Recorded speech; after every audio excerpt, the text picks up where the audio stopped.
So I made a video earlier in live stream mode, just trying to see how live stream worked. The quality was so bad, so I'm just going to redo it. It's commentary on a conversation I had recently. I was doing some simple manual labor work on a building. A gentleman walked up and said, "Hi, I'm the pastor that used to run the church in this building." I said to him, "That's too bad. That makes me sad."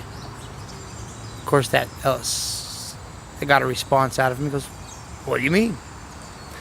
I told him, "I believe all you Christian people are insane.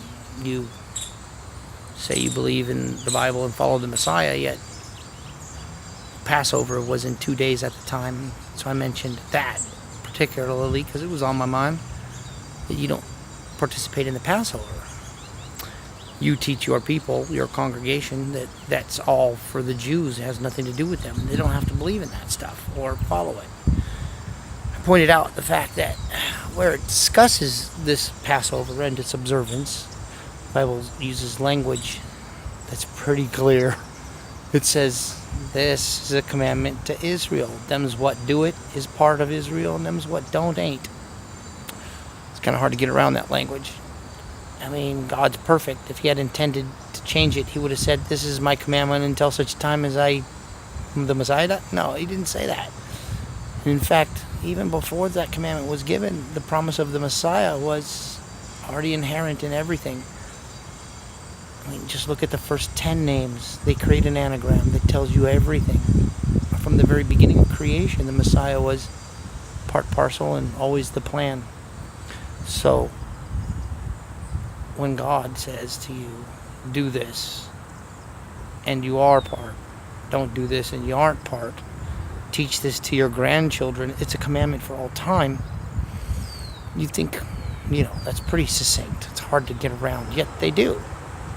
They claim that he wrote that for the Jews, but if you look, it says Israel does this, not the Jews do this. I pointed out to him that in the book of Revelations and several times in the Gospels, the Messiah said to them, "I am coming back to save Israel. I have come that you all might be grafted into Israel."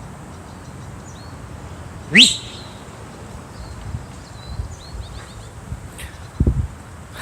dog. He said, "I'm coming to gather up Israel, and all that is not Israel will be burnt." So by these we determine that salvation is available only to Israel. And when he says Israel does this and you don't does this, then you ain't Israel. You gotta think that puts you outside of that. And to complete my little soliloquy to this poor, sad gentleman who had the unfortunate circumstance to just fall into my line of view, I brought up to him that in Matthew, when the rich man came to the Messiah and asked, "What must I do to be saved?" the original language will reveal to you that he told that man to obey Torah.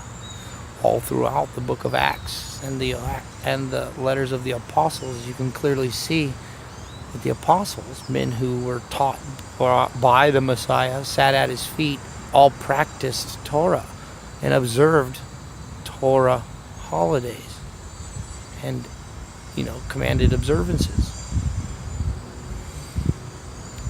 There was no confusion amongst them about this. They all did it.